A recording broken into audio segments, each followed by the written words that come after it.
Welcome into the Sports Buffoons podcast.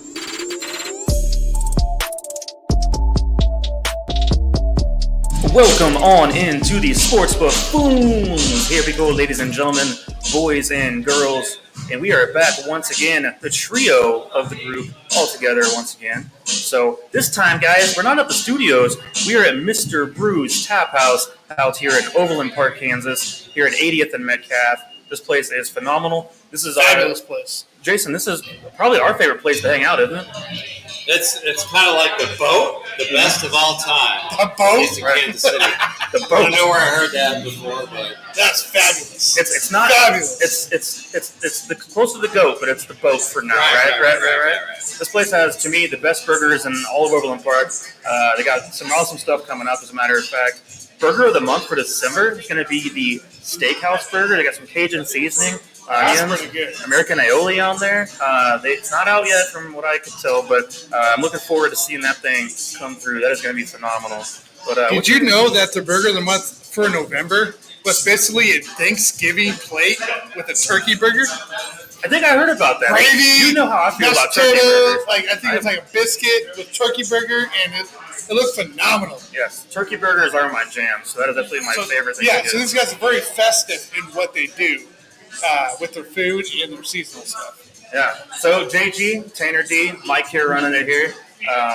Guys, what are you sipping on right now? Here for Mr. Brews. They have 34 beers on tap, all craft beers, by the way. So they have some of the best selection. I say, if you're from the area, this place is right there with Barley's.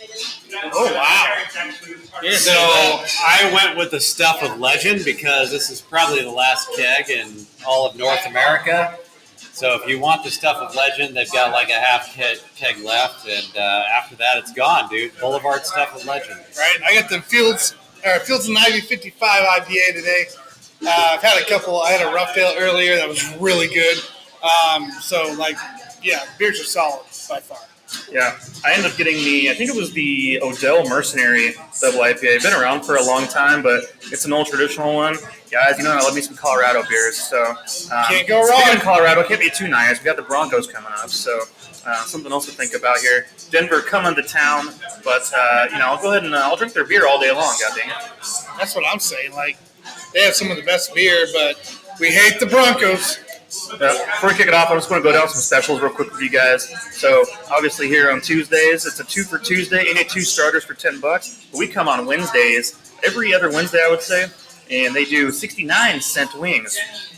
Nice. That's what I thought, Tanner. Nice. So, 69-cent wings, beautiful thing, a little saucy for you. So, those are my favorite things to get. And I don't think I've been on a Thursday, but nachos and margaritas for $12. So, actually, that's a pretty good deal. Right. That's a pretty solid deal, I think. Let's just say we like these guys quite a bit. We appreciate Mr. Brews for supporting us and having us out here today. And we have some good scenery in the background, too. So, very lively environment. Got a few people out for us today, so we appreciate those guys showing up and enjoying to be here with us. So, big time. Guys, first things first. The Chiefs are back now. The bye week is over. So, let's dig into some Kansas City Chiefs with the Denver Broncos matchup here.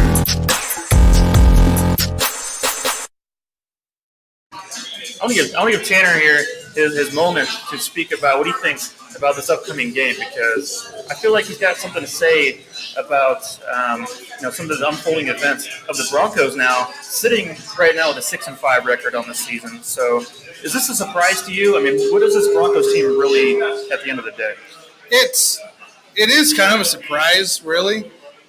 In a way, not really, because of Teddy Bridgewater and the Cortland Sutton coming back from his ACL injury.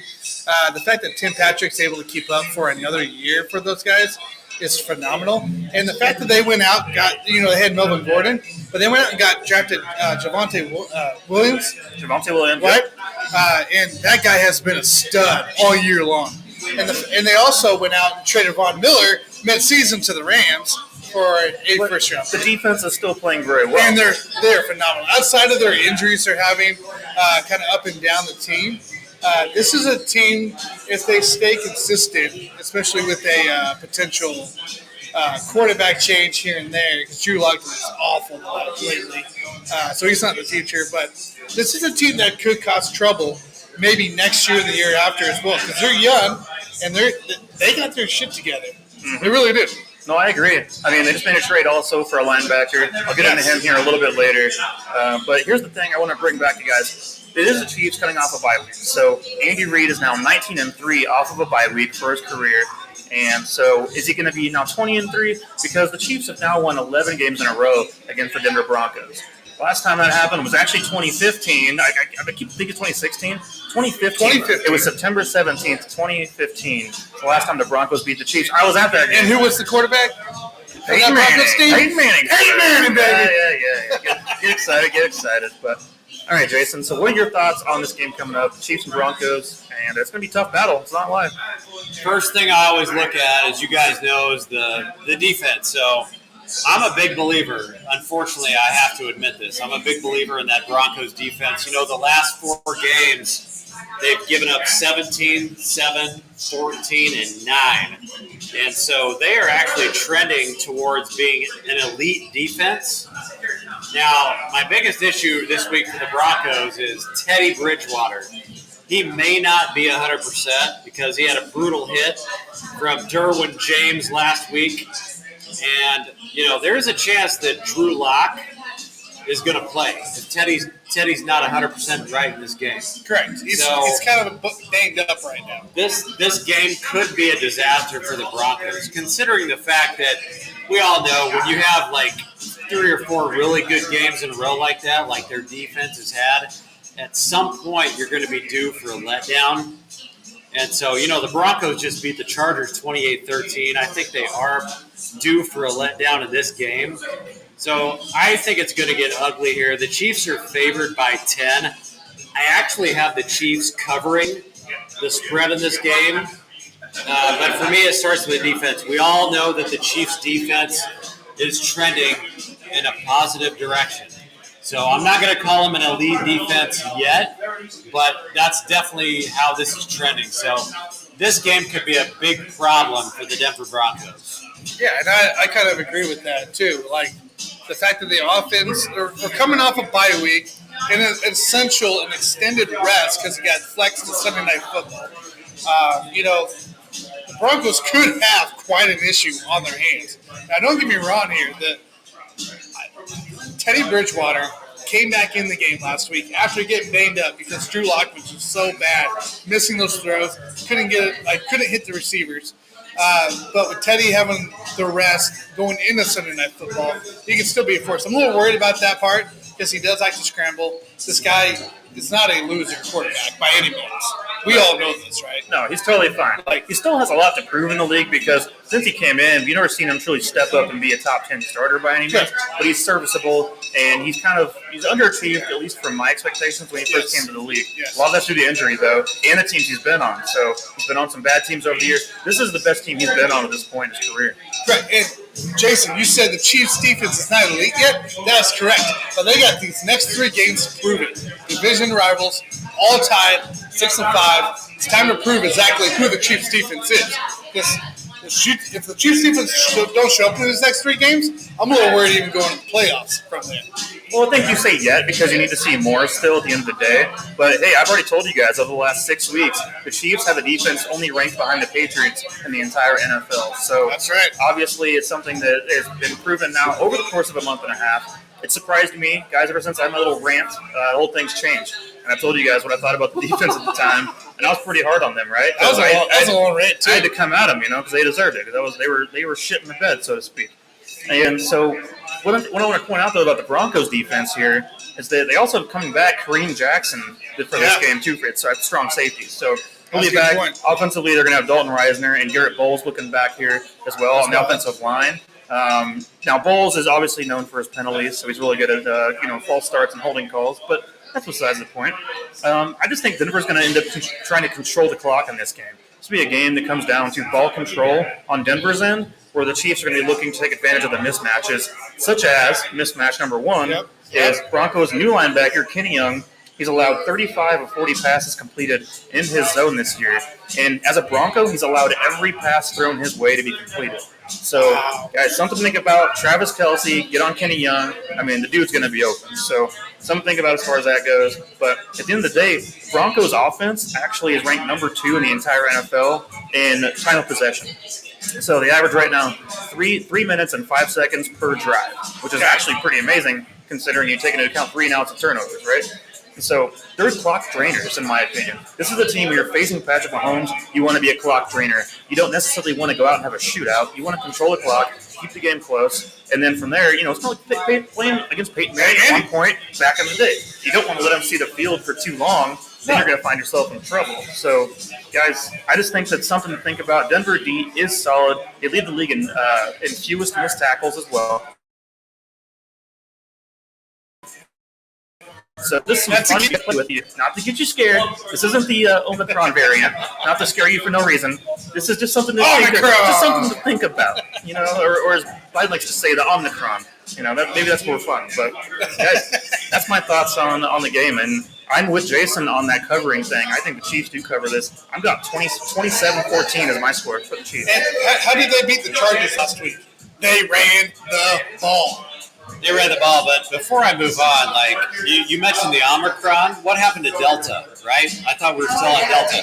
I need to start watching the news more often. But more importantly, watch Pat's show. I agree with you guys. I mean, defense, is going to win the game no matter what, but the Broncos are going to try to hog the ball. Yes. And I think this is going to be a snapback for both teams. I look at that Broncos offense that tries to run the ball, run the clock.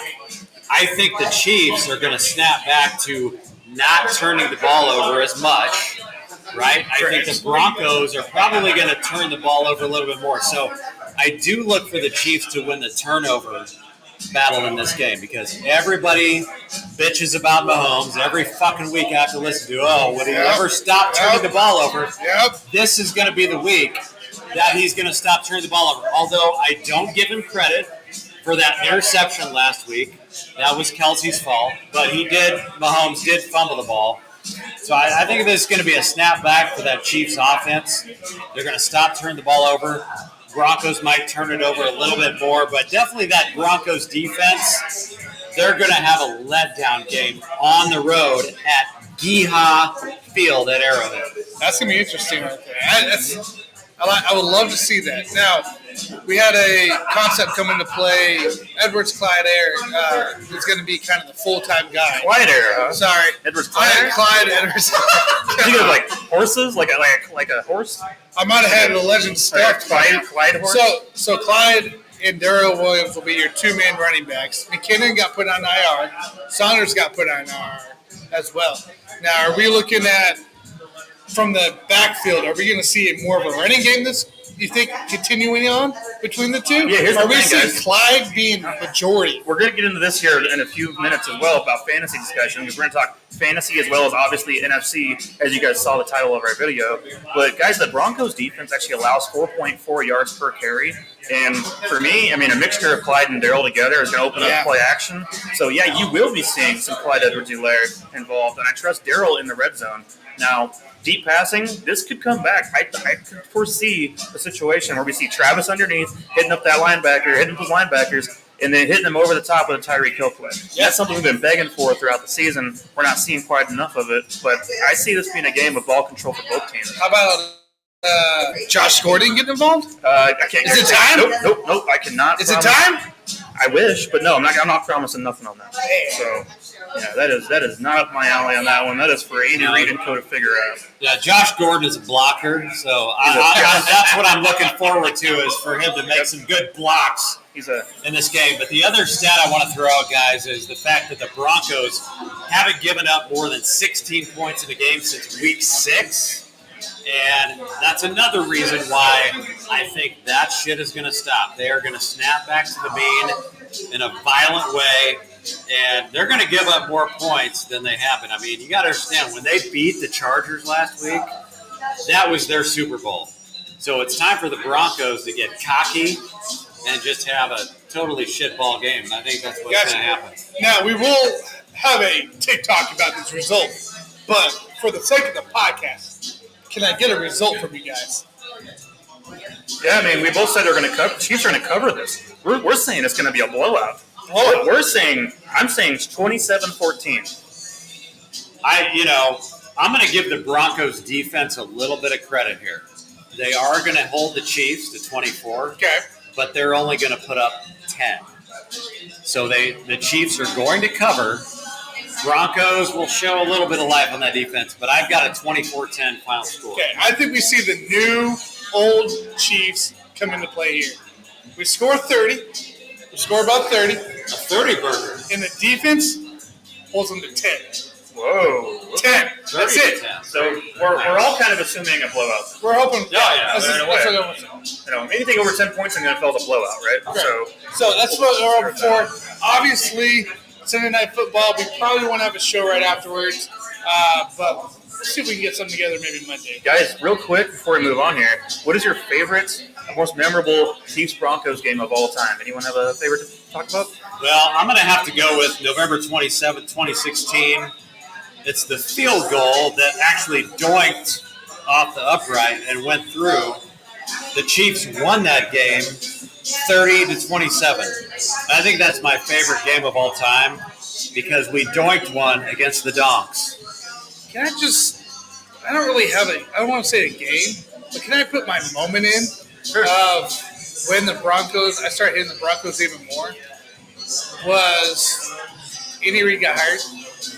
Peyton Manning was looking for a team, met with the Chiefs, met with the Broncos right after and signed with the Broncos. Stealing Peyton Manning from us. Granted, we probably wouldn't have Mahomes today. I mean, would you sign a Scott Pioli too, Tanner? No. I would not. God, no. I don't blame Peyton Manning. No, I can't fully blame him because of that issue. But Emmanuel Sanders can go F himself. Yeah, because he was big too at that time. So that's a moment for me between the Broncos and Chiefs is Peyton Manning. We knew what he was going to be. And the Chiefs' defense wasn't that awful then. They could have been something similar to what Peyton had to do. Yeah, 2016 Christmas Day for me.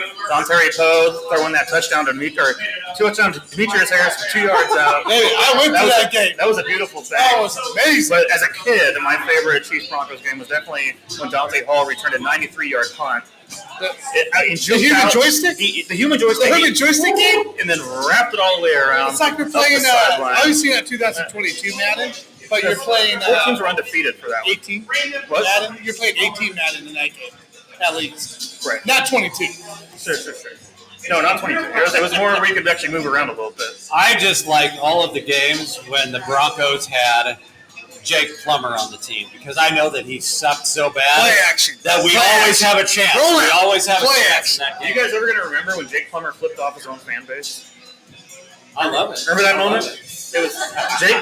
We have a fan back here.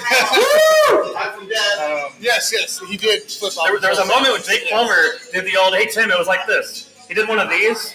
Jake Plummer did one of those to his own fan base. All right, guys. Hey, before we move on, actually, we we did have a comment here. What's that? Connor Dawson did say, "Sup," and he's actually in our crowd right now. Oh. And there's potential of him being on the show next week. Next week, right? Yeah. So we're excited for that. Excited to talk to Connor as well. Can we say Connor Dawson of the Milwaukee Brewers? what? Get out of here. It's going to be an exciting show. Make sure you guys tune in next week. Wouldn't that be cool? All right. Are we jumping in some fantasy? Fantasy, guys. Over/under pick'ems for the day. So not our normal pick'ems, but this time think about what's going to be going on within your fantasy team, within your structure. If you have one of these players, we're going to be telling you over/under the projected stat for that game. So There we go. Taking it Fantasy off. football time. We got right away Stephon Diggs against the New England Patriots. Over/under 18 points in PPR, by the way. I'm going to have to go with the under here just because I don't really trust the guy because he's been on my team all year and he's let me down many, many times. But the other thing I look at is that Bill Belichick has a way of shutting down number one wide receivers. Right. He'll double team him, whatever he's got to do to shut guys like that down. So give me the under on Stephon Diggs, under 18. Yeah. I'm going over, guys. I'm going over on this one just for the fact the last 3 weeks, the New England defense didn't face any top receiver.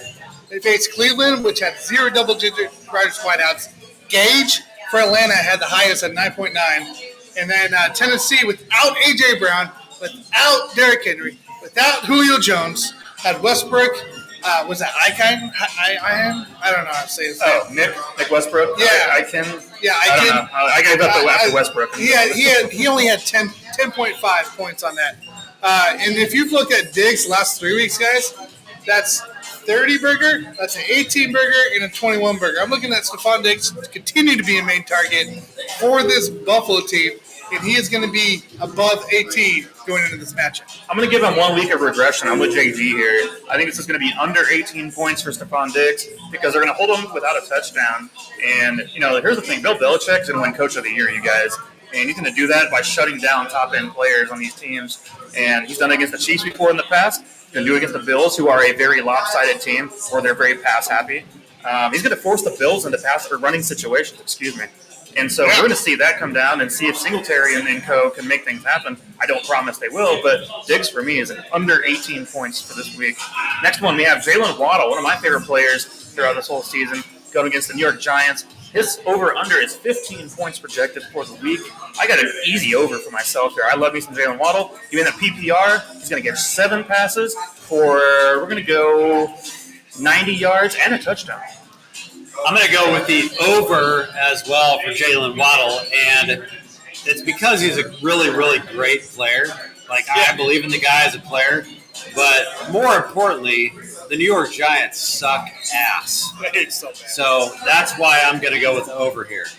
Yeah, I'm going over as well. The Giants are 13th worst in the league, right? So Waddle, last 3 weeks, are 10, 21, and 28, and that 28 burger team against Carolina, which is actually a pretty good team for versus wideouts. But if you look at the defense for the Giants as well, they had a bye week 10, Tampa on week 11, Evans had 20, Godwin with 19, and then obviously last week, Philadelphia Eagles and Jalen Hurts in the crew decided to have a big choke burger and had 0 double-digit wideouts with points in there.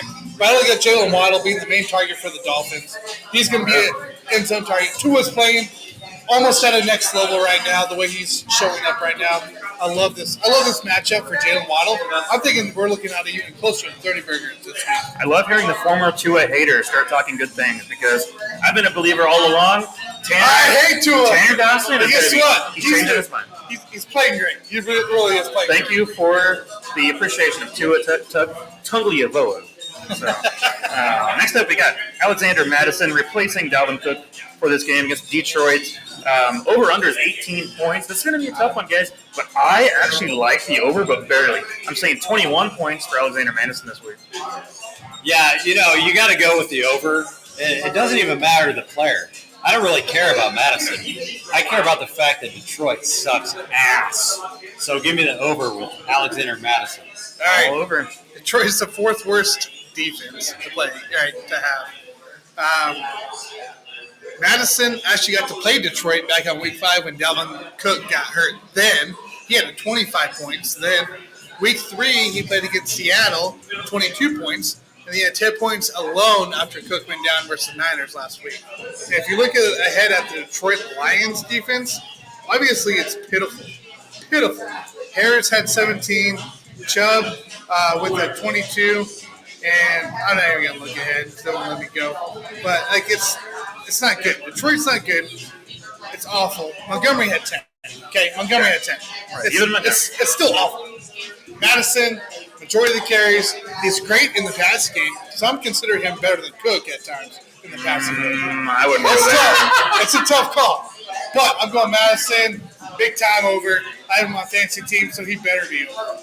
We'll throw you guys a curveball now. We got Taysom Hill starting here Thursday Night Football against the Dallas Cowboys. Over-under is 18.5 points for Taysom Hill coming off an injury. This is going to be an interesting game, you guys. Can he come back healthy? Because the projectors out there are thinking as the rest of the year goes on, he's going to be around 26, 28 points per game projection-wise. Guys, I think for this week, Taysom Hill should not be one of your starters. I'm going to say he's going to be an under 18.5. They're going to hold him to around 15 points this week. Now, I'm going to go over, guys. Taysom Hill just got that big contract, so he's obviously out there to prove himself.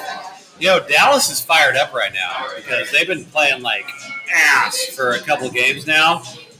No offense to our bartender over here, but they've been playing bad, and so they are a little bit fired up. So I do believe that New Orleans, obviously, they're going to try to run the ball, but eventually they're going to fall behind to this Dallas offense, and they're going to be forced to throw it a lot. So I do have Taysom Hill going over the 18. I think it's just the fact that the people who are, forecasting these stats, only having him getting 18, they just don't really know what to expect right now for Taysom Hill. But he is going to go over that. I'll take the over. I'm going to take the under. I'm going to take the under, guys. Dallas, I think it's going to come out firing on a technically long week for them. I'm doing with the Saints as well. But I'm thinking Dallas Cowboys defense actually shows up this game. Dak and Zeke and Tony control the pace of the game and keep Taysom off the field. And Taysom, he's going to be panicking back in the pocket. He's not going to want to throw the ball to nobody receivers. He's going to have to run the ball somewhere. And what is Dallas going to do? Just put his spy on him and then just stop him there. 3 and outs. Under. I do agree. Dallas' defense is due to come back down to where they were beginning of the season, play a little better. So, yep, I like it. Antonio Gibson is our next one, you guys. Going against the Las Vegas Raiders. His over-under is 14.4. Now, I know how JG feels about him. He gets a little irritated every once in a while. The fact is, Gibson's been a good player. I mean, whenever he's healthy and on the field, he produces. So that's my thought about him. I like over for Antonio Gibson against the Raiders. And by the way, guys, if you're enjoying this content and want to see some more fantasy discussion, like, subscribe. We appreciate it very, very much. We're here every week. Channel. So the thing with Antonio Gibson is he never really let me down, guys. Like, he had a stress fracture in his leg, but personally, he never let me down. You guys get injured from time to time, but he looks to be back to normal. So I am going to go with the over here. He's at Las Vegas, who gives up a lot of fantasy points to running backs. Yes, third. So, worst. Even though he's on my team, which my fantasy team sucks, if you guys haven't figured that out by now, I am going to go with the over for Antonio Gibson. All right, Gibson, the last 3 weeks, guys, we had a 21-6 and a 23.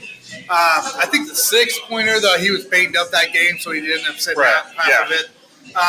If you look at the Raiders' defense the last 3 games, Darrell Williams had 29, Mixon with 24, Elliott Pollard with 16 and 20. Gibson up, baby. Gibson could be close to another 20-burger this week versus Raiders defense. And I looked at the Raiders regress themselves versus Washington. Yeah. All right, guys. Next up, we have a good one. This is our hometown boy right now, Clyde Edwards going against the Denver Broncos. We just talked about this earlier on in the show here a few minutes ago. But is he going to get over or under 12 points in PPR weeks this week?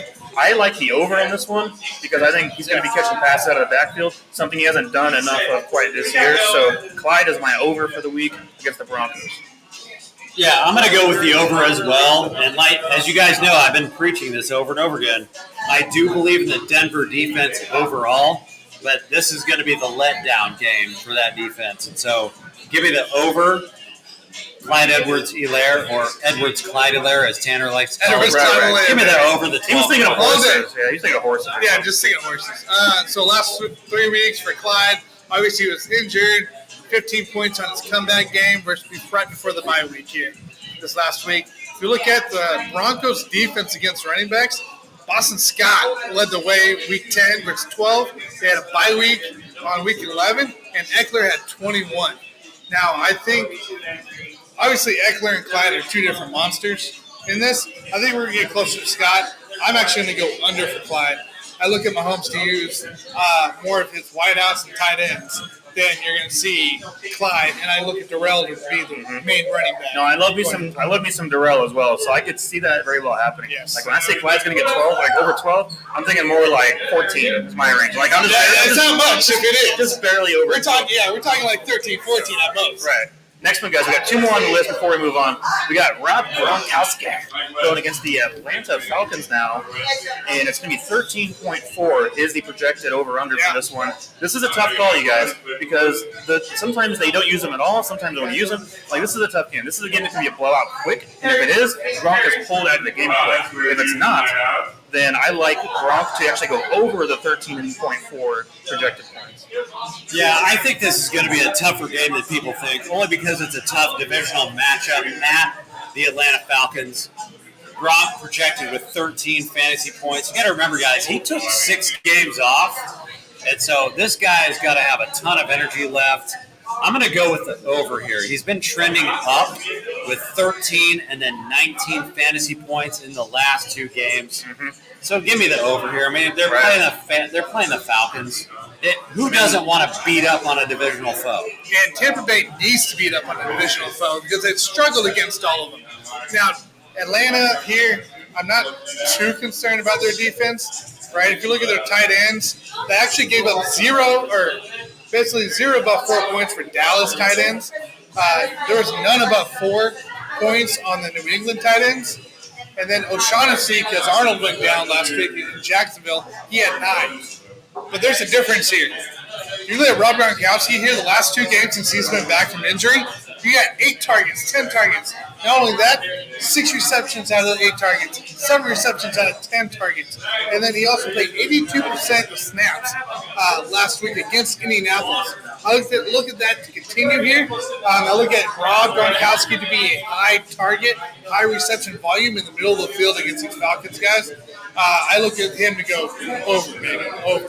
I got one more tight end for you now. TJ Hawkinson going against Minnesota at 10.75 is a projected total right now for him in PPR leagues. This is a tough one. I kind of went back and forth on my head on this one. At first I said under. Now I'm going to go over for TJ Hawkinson because the weapons are not going to be there. He's going to be their primary weapon in this game. So I like him to get somewhere around 16 points. Yeah, if you guys are into trends at all, he did have 11 and 12 last 2 games, so he might be trending toward 13.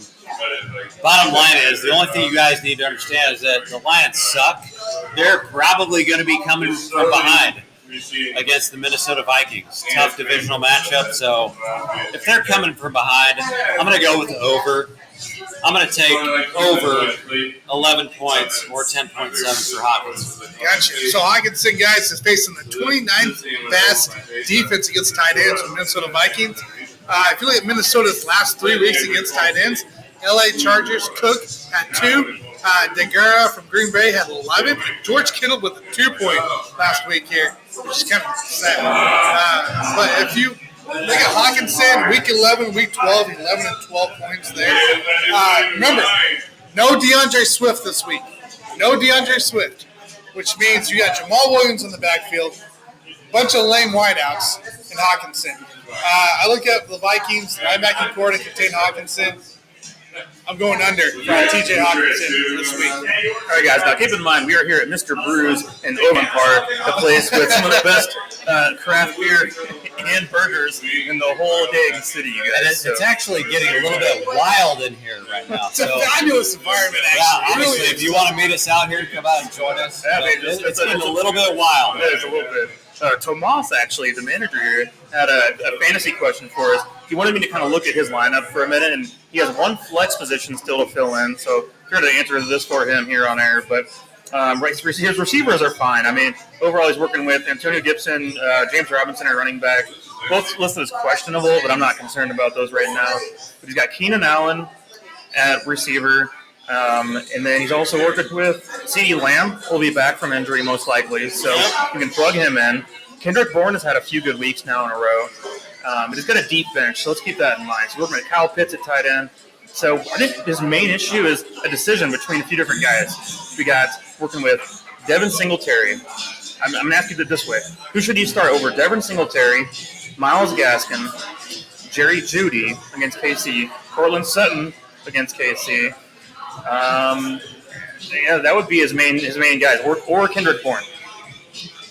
Kendrick Bourne, guys. Kendrick Bourne is the guy I would pick to start in that flex spot. He has been hot and on fire the last 3 weeks. If we look here at his last couple weeks here, the guy has had 2 touchdowns last week against Tennessee. He went 4 for 4 as well against Atlanta and 4 for 4 again against Cleveland with a touchdown as well. The guy outside of Jacoby, this is who Mac Jones is looking at. So yeah.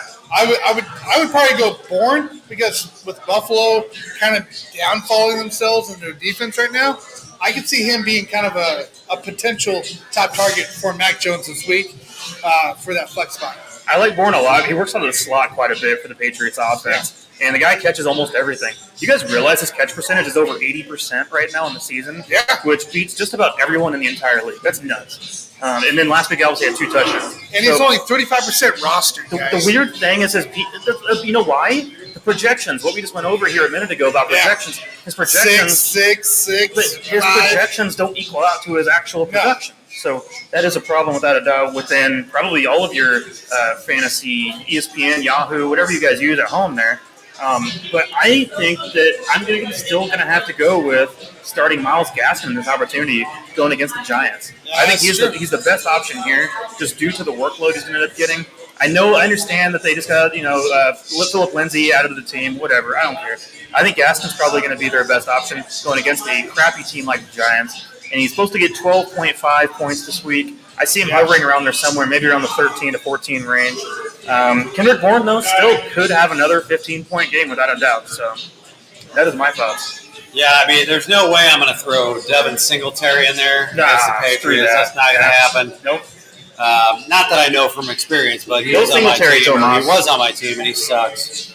But I am going to go with Myles Gaskin here. I agree with you, Mike. And it's, he's kind of like, he's a really good player. Like, I almost believe in him, right?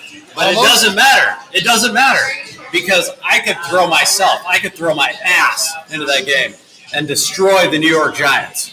That's the only thing that matters. So give me some Myles Gaskin.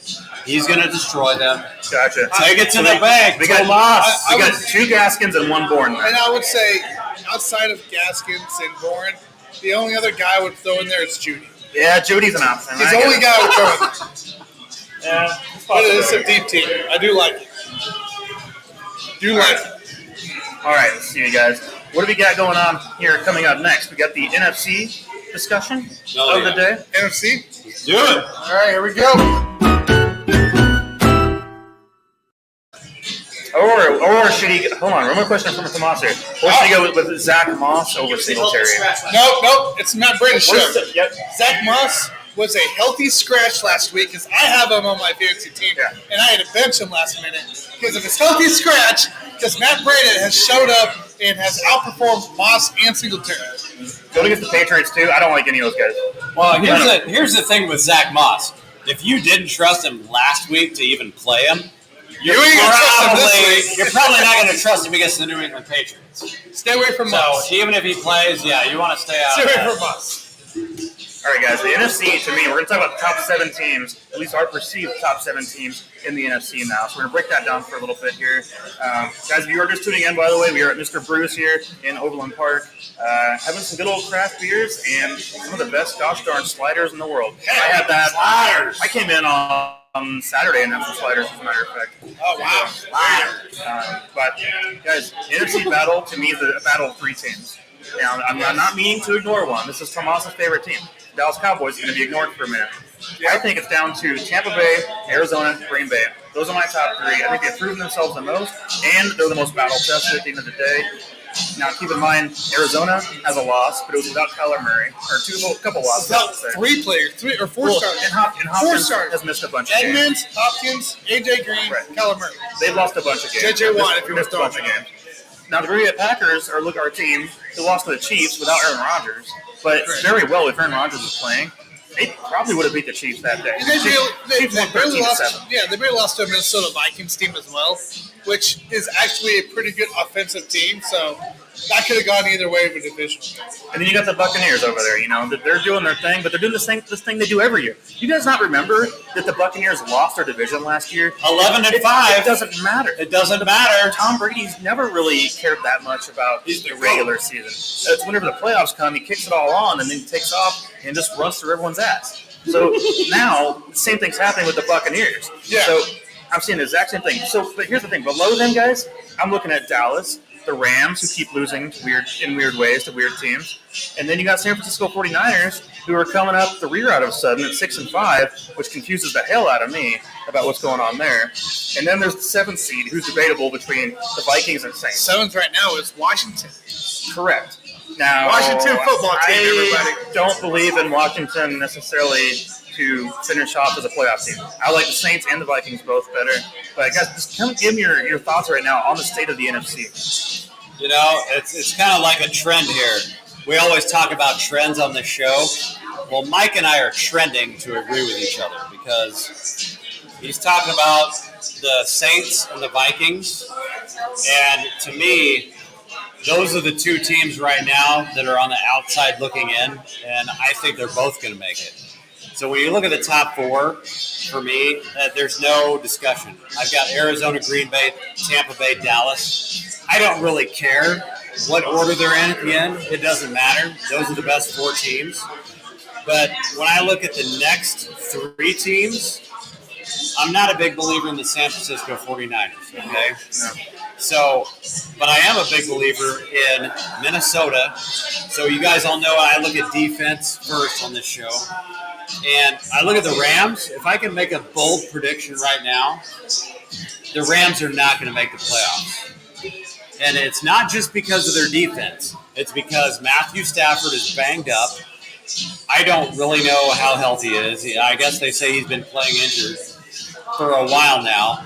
OBJ, who is the quote-unquote replacement for Robert Woods, not 100% healthy right now. If those guys aren't healthy, especially your quarterback and Matthew Stafford, they are not going to make the playoffs. So that would be my bold prediction right now. And as far as my two teams outside looking in, I like the Vikings and the Saints. The Saints are actually the number 12 defense in the NFL right now. And Minnesota is at number 24. They're basically right there with the Rams. So I think Minnesota's going to make the playoffs. Not necessarily sold on the Washington football team right now, even though they are technically in the mix right now. They're in the 7th seed. They're the number 7 seed, but big believer in the Vikings and the Saints. If you hold a gun to my head, those two teams are going to be in.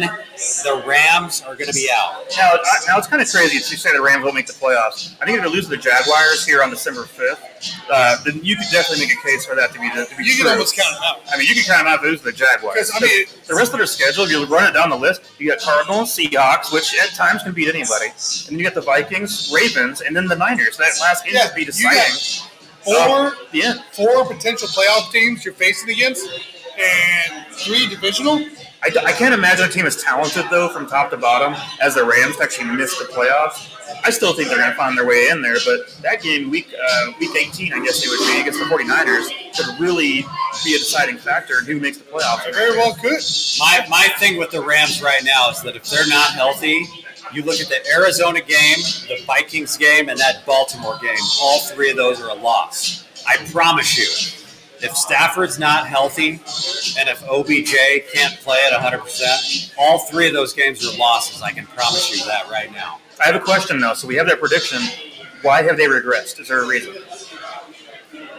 I mean, I don't know what the answer is except for the fact that, people underestimate the value of Robert Woods just because he doesn't throw up a lot of numbers out there, but he's a very important part to the team. He's a very important part to that offense. And so when you take him away and you throw an OBJ in there, sure, OBJ is going to put up numbers, but they don't necessarily have chemistry with him right now. So that takes a few weeks to build chemistry with him.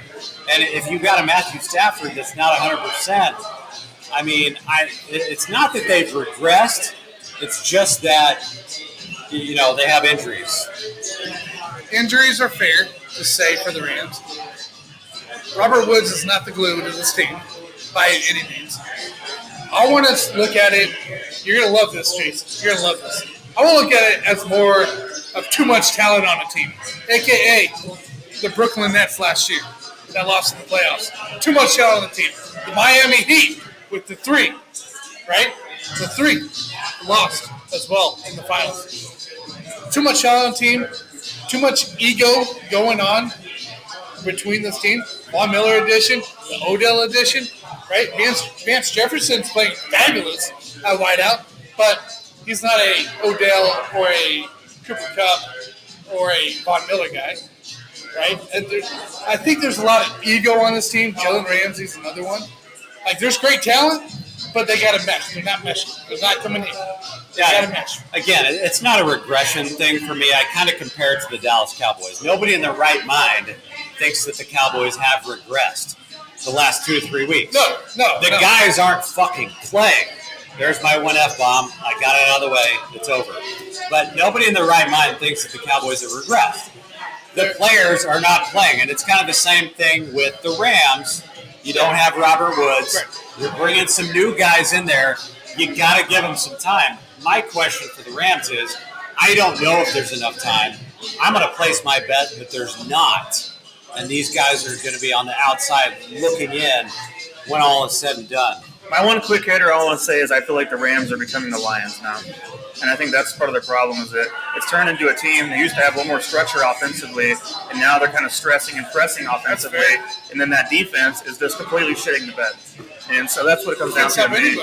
I mean, and here's the thing, the defense has no business being that bad, but I think that the offense is also struggling quite a bit because they're becoming too one-dimensional at times. And the running back situation, Darrell Henderson, let's be honest, he's a pass-catching running back. He's not necessarily meant to be an every down back in this system. So I think that's kind of what they're running into at the moment. So I think this is a team that's kind of lost its way. And I trust the coaching staff to get it figured out. I think they will. I think they'll make these games competitive going into that final week against the 49ers. It's just really unfortunate that they struggle now instead of earlier in the season. And to be fair, the teams they've lost to have all been good teams. Yeah. I do want to point that out. Yeah, correct. Lost to the Titans, lost to the Packers, and it makes you think of a Chiefs thing going on, right? We lost to good teams. We lost to winning teams. We didn't lose to losing teams. Sure. Yeah, and the other thing I would bring up with the Rams is the fact that, they lost Cam Akers before the season even started. Now, I don't know that the Rams have an identity right now offensively. We've all known the Rams to have an identity. They run the ball a lot, and then they throw the ball. But the thing about the Rams is, did you guys know that right now they are top 5, or actually bottom 5 in the NFL as far as run plays? They've officially stopped. Yeah, Stafford, though. Look, that's what I was just saying. They become the Lions. The Lions didn't run the ball when Stafford was there. It was a pass-happy team. And when you become one-dimensional, you lose your way. You lose your identity. Just because you get Stafford into place doesn't mean you repeat of what he's done every single year with the Lions. So if you're not running the ball, I think in previous years, even when the Rams made it to the Super Bowl, that was their identity. They run the ball. And obviously part of that is due to the fact they don't have Cam Akers. Nope. But if you don't have an identity and all of a sudden you bring in a bunch of new guys like Von Miller, OBJ, you don't have an identity. No, there's no identity. I do want to point out, guys, we are in let's say Tomas here, our manager, is a Cowboys fan. So yes. I do want to point that out. So I do have a Cowboys question. Why are the Cowboys now tumbling as well? Guys not playing. I mean, we already talked about it. I mean, if you shouldn't lose to the Raiders. Coaching. Yeah, Mike McCarthy. Kellen Moore is choking on the offense. Dan McCarthy or McCarthy? No, McCarthy's full on it. I don't trust McCarthy when he signed with the Cowboys, and this is the reason. Because he gets into this mid-season swing of, I don't know what we're going to do. We lose Lane, we lose Cooper, we lost some guys on defense, we lose our left tackle for a little bit. What are you going to do? You don't. McCarthy doesn't know how to adjust very well. That's why he left Green Bay. There's no way I'm going to put it on the coach. Ezekiel Elliott's not 100% right now. We don't know what the heck's wrong with him, but he is not healthy. You lose CeeDee Lamb, Amari Cooper. Now, how all of a sudden are you going to blame those few games on the coach? It just doesn't make sense. The players win the games. It's not the coach. So if you start taking away players, that's the reason why they started losing. But you got Dak still. I thought the quarterback was the one that matters. If you got Dak still, you should still be able to perform with Brown, Cedric Wilson, who only had one stupid point last week, betting for my fantasy.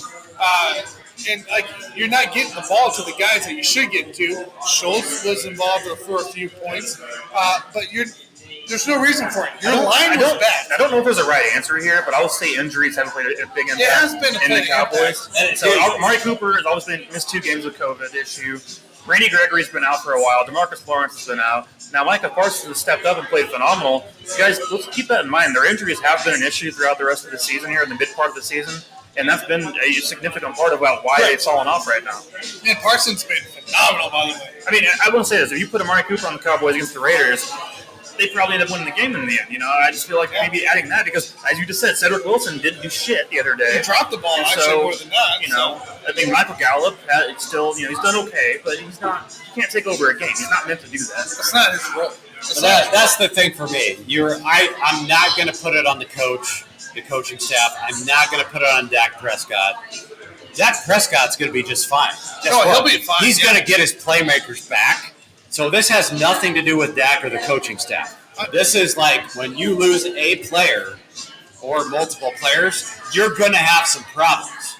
And so that's the only thing that's been going on with the Cowboys. Well, I'm just saying, if you get canned when you have Aaron Rodgers at quarterback, what makes you think you're going to get Dak Prescott to win even close to the Super Bowl? Yeah, no, I understand. I still think that they're a team to worry about as time goes forward. But as I told you guys, there's 3 teams in the NFC that matter the most to me. Those guys are the juggernauts of the entire thing: Packers, Cardinals, Bucks. So Arizona now, they plugged in other backups at quarterback here throughout this time period. They still were finding ways to win games. In fact, dominate the 49ers at one point. And they've missed Hopkins now since week 7.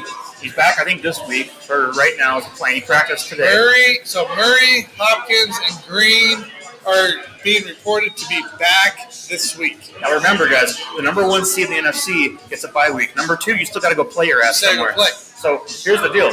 Number 1 seed, is it going to finish up being the Cardinals? Because I saw their schedule, and it looks pretty juicy to me. So I like the Cardinals to finish up as number 1 seed. Yeah, I'd say Cardinals will finish as the 1 seed.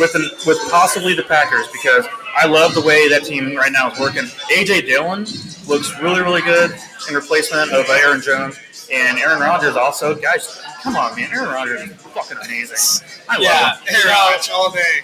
Guys, if I have to make a prediction right now, I'm going 1, 2, 3. I got Packers, Bucks. I've got the Cardinals number 3.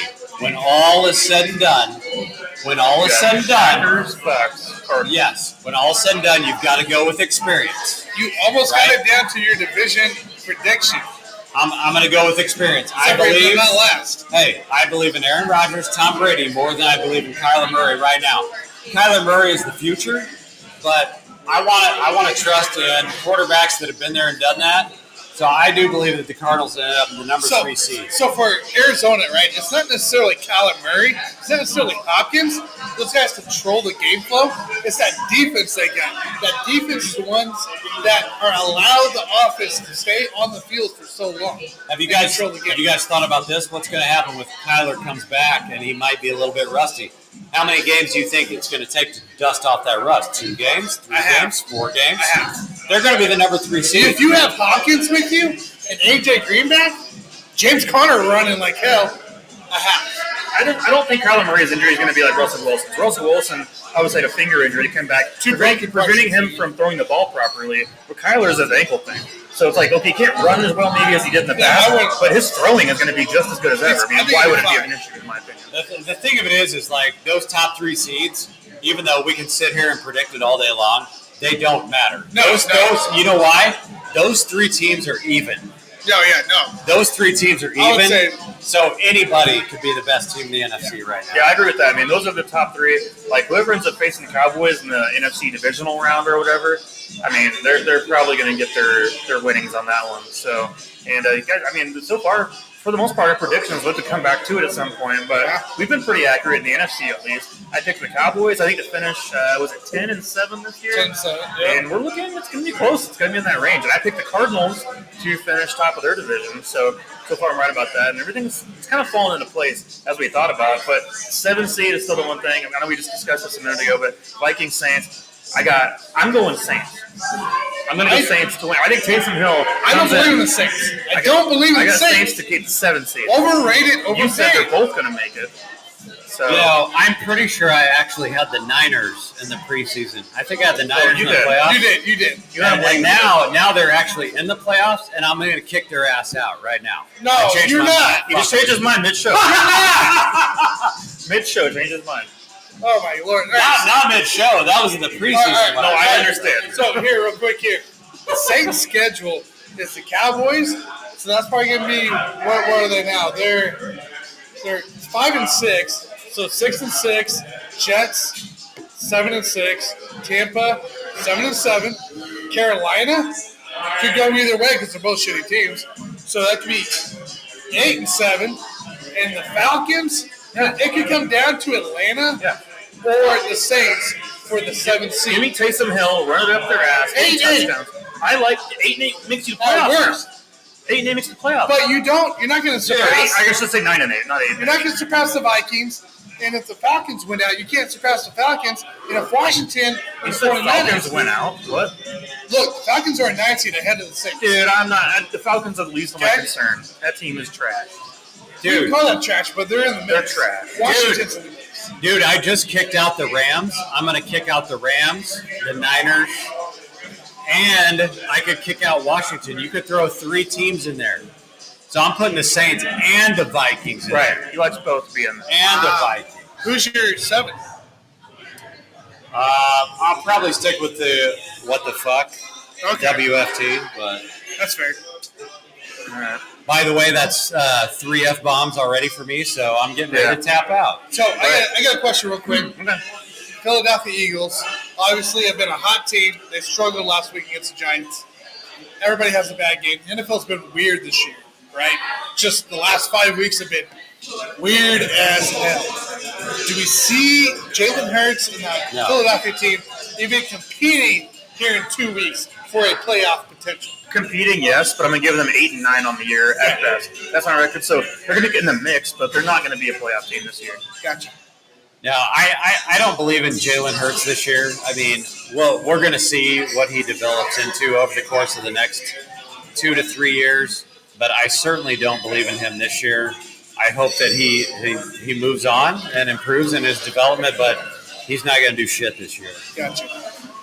Well, you guys, just remember, we were at Mr. Brews here in Overland Park, Kansas. Having a little bit of old time out here, talking Chiefs, talking fantasy. If you missed some of that stuff, then, go back on it or subscribe, and check us out here in a bit. We talk fantasy every single week, as well as a little bit of Chiefs football. So, guys, this place has the best burgers, best craft beer, at least in the next, 5-mile radius, I would say, because there's no Barley's anywhere close. So I got to give them a good A+ review on everything they got going on here at Mr. Brews, and come in and say hi to Tomas here if he's working, and give him a little shit about the Cowboys every once in a while too. So he enjoys that quite a bit. So yes. But you guys have any final comments here before we wrap it up for the day? Just want to throw it out there real quick. If you guys are interested in Bitcoin, you can buy it right here on site at Mr. Brews. You can buy Bitcoin at Mr. Brews. So live. If you want to stop losing money, just come on in here to Mr. Brews. You can buy Bitcoin right now. Put your whole savings account in there, and you're going to get rich. So that's all I can say. I don't know if you guys saw Salvador Perez, guys, made the top MLB all team this year. Oh, of course. Salvador Perez, baby. Why would he not? Yeah. He is amazing. You guys Congrats to Sal. Phenomenal. So, and the other thing I would throw out there is the fact that I know you guys are just dying to hear us start talking about the NBA, but we are on a limit here. We can't start talking about the NBA until Christmas Day. You guys got about a month. Hey, January, we can bring it up. As soon as that first Wednesday rolls around after Christmas Day, I'm all in, guys. We got a month, guys. The NBA JG is all in, so we can start talking NBA all day, every day. My team's won 17 games in a row. 17 in a row, son. Here we go. Phoenix Suns. That's it. That's what I want to talk about. All right, guys. Well, I guess with all that said, we'll wrap it up here. And thank you all so much for watching. And like I said, subscribe. You enjoy this. We'll be here every single week. So thank you guys so much. And we'll see y'all on the next one. See you guys.